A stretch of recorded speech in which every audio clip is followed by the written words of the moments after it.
What happens when two people stop rushing and start building a home together, one small moment at a time? Hello everyone, I hope you're having a wonderful day. Today we're going to explore a quiet but deeply emotional story. A morning where Diep and James decorate their home, walk through a local market, choose simple fruits and flowers, and slowly realise how close they've grown without ever saying it out loud. If you enjoy gentle moments, real connection, and stories where love shows up in the smallest details, don't forget to subscribe to the channel so you won't miss our upcoming videos. Morning arrives quietly, without ceremony. The light slips through the thin curtains and settles gently across the wooden floor, warm but not harsh, like it knows this house is still learning how to wake up. The air carries a faint scent of new wood, mixed with the coolness of the early day. Outside, the village is already stirring, but inside everything feels suspended in a calm that doesn't need words. Diep stands near the window for a moment longer than necessary. She isn't in a hurry. After days of constant decisions, negotiations, and responsibilities, this stillness feels unfamiliar, almost fragile. She opens the window wider, letting the breeze roll in, brushing against her face and lifting the edge of the curtain. It's a small movement, but it makes the room feel alive. Behind her, James steps out from the other room, sleeves already rolled up. He takes in the space with a practical eye, noticing what's out of place, what could be improved. The house is clean, but it feels unfinished, like a sentence that hasn't reached its final word. "It's a bit empty, isn't it?" Diep says, almost to herself. James hums in agreement. "Yeah, but that's not a bad thing. It means we can decide what it becomes." She turns to look at him, surprised by the softness in his tone. He doesn't meet her gaze for long, already moving toward the corner where a small pile of household items waits to be sorted. No big discussion follows. They don't need one. James starts with the heavier tasks. He shifts the wooden table closer to the window, testing different angles, stepping back to check how the light falls across it. He lifts it again, adjusts it by a few inches, then nods, satisfied.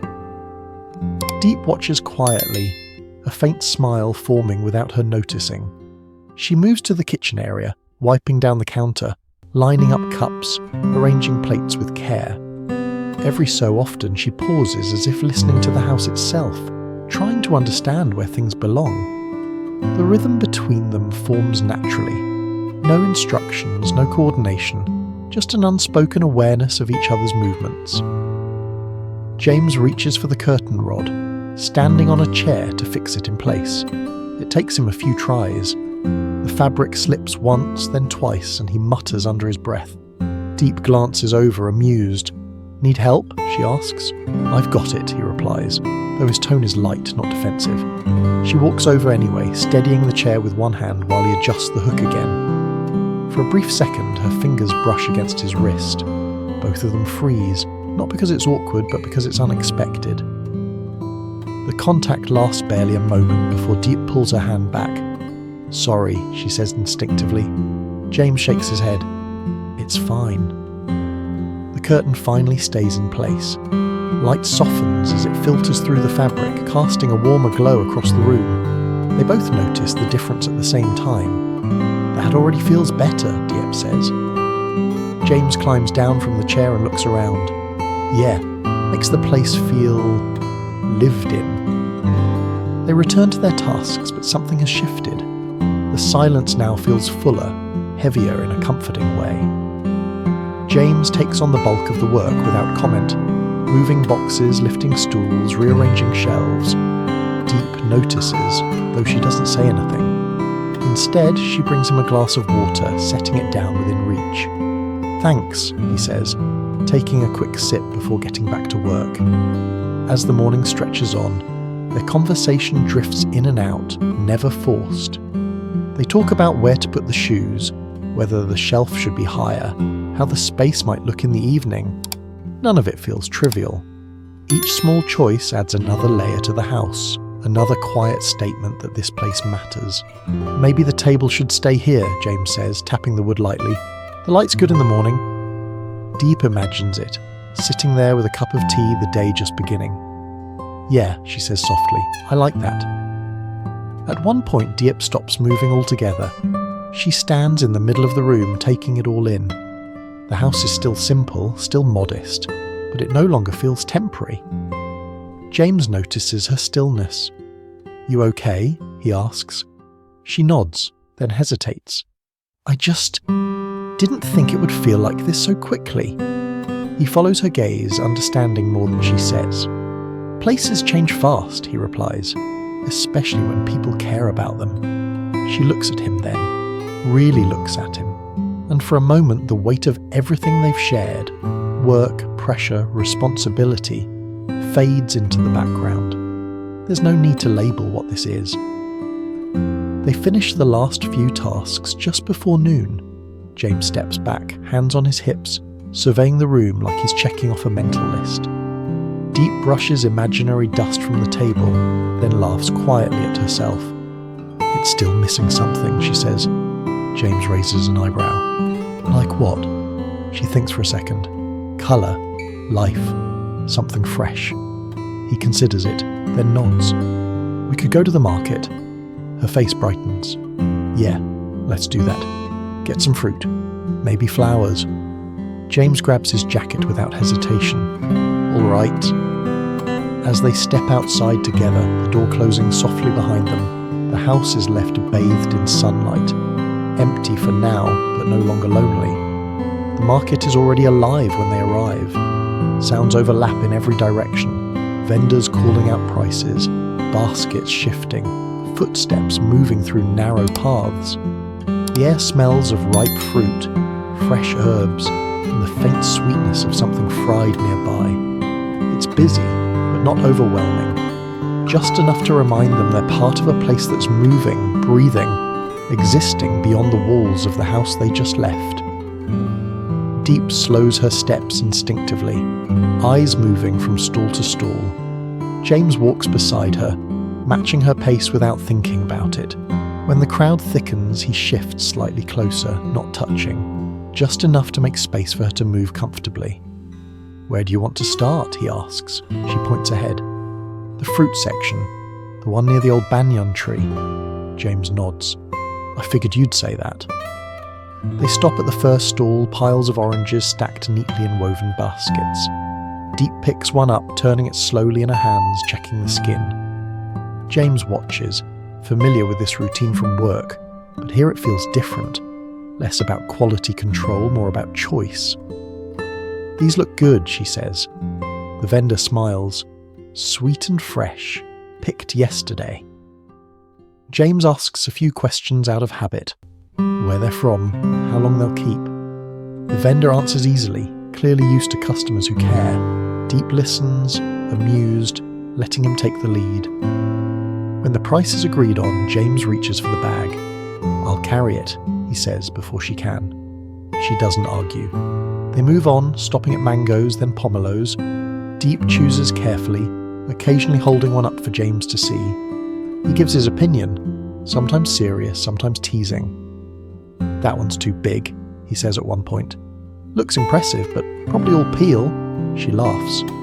You say that like you've been tricked before. Once, he replies. Never again. At the next stall, the vendor looks at them, eyes bright with curiosity. Buying for the house? Diep hesitates, then nods. Yes. New place? The woman asks. James answers before Diep can. Just moved in. The vendor smiles knowingly. Then take these. First days matter. She adds an extra apple to the bag without charging. Diep starts to protest, but the woman waves her off. Good beginnings should be sweet, she says. They walk away, the bag slightly heavier now. Diep glances at James. You didn't correct her, he shrugs lightly. Didn't feel necessary. Something about that settles quietly between them. They stop near a flower stall next. Buckets of colour line the ground. Yellow, white, soft pink. Diep crouches down, touching a small bouquet gently, as if afraid to disturb it. These would look nice on the table, she says. James nods. Yeah, brighten the place up. She chooses a simple bunch. nothing extravagant. When she stands, James takes it from her along with the fruit. "You're carrying everything," she says. He glances down at his hands, full but steady. "I don't mind." As they move through the market, their conversation drifts. Not about work, not about plans, just small observations. The weather, the noise, how busy it is today. Diep realises she isn't thinking about schedules or responsibilities. The tension she didn't even know she was holding slowly loosens. They pause near a stall selling steamed corn. James buys one and breaks it in half, handing her a piece. "Careful, it's hot," he says. She smiles. "You always say that." "Because you never listen." She takes a bite anyway, then laughs when she nearly burns her tongue. "Okay, fine. You were right." He smiles, a real one, unguarded. On the way back, the crowd thins. The road opens up, quieter now. James walks a step behind her, adjusting the bag so they don't bump against her legs. Diep notices the small things, the way he slows when she slows, the way he waits when she stops to look at something. "You know," she says after a moment, "I like mornings like this," he hums. "Me too." "It feels normal," she adds. James considers that.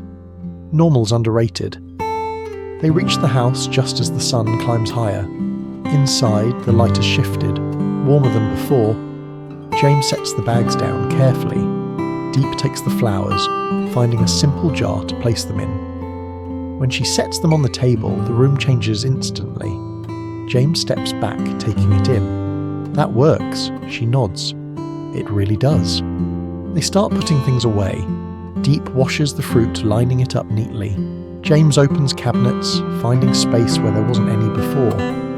Their movements are easy, practiced, like they've done this together many times already. When everything is done, Diep leans against the counter, looking around. The house feels fuller now, not just with objects, but with something else she can't quite name. "Thank you," she says quietly. James looks up. "For what?" "For today," she replies. "For helping, for being here." He doesn't answer right away. Instead, he rests his hands on the table, the same one he moved earlier, the one by the window. "I wanted to be," he says finally. She meets his gaze. There's no dramatic moment, no grand declaration, just a shared understanding that this, whatever it is real in its own quiet way. Diep exhales, a soft laugh escaping her. "Then I'm glad." They stand there for a moment longer than necessary, sunlight spilling across the floor, the flowers catching the light just right. Outside, the village continues on as it always has. Inside, something has settled into place. Not perfect, not finished, but enough. Cậu cháu ra nương mía dưới nắng sớm, bà vừa chặt mía vừa kể chuyện ngày xưa. Dậy chặt 3 hoặc 4 khúc cho đẹp để bán được giá.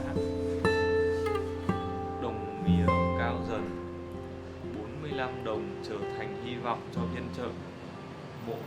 Một cây mía đổ bất ngờ khiến cả nhóm kêu, rồi cười xòa vì kịp đỡ nhau. Chiều xuống, Linda buồn bã vì con rúi của mình đã biến mất. Nghi có kẻ trộm rình quanh nhà. CEO quang ghế đến lắng nghe và trấn an và tự sửa chiếc camera cũ trong kho, kéo dây lắp trước sân nhà để bảo vệ cô. Đêm đến, Linda nấu cơm nếp cẩm mời anh ở lại ăn. Hai người trò chuyện lòng ấm lại.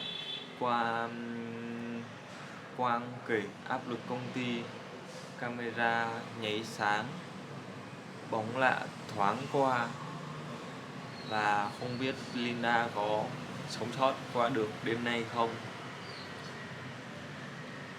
Mọi người nếu thấy video hay, hãy cho mình một like, một subscribe.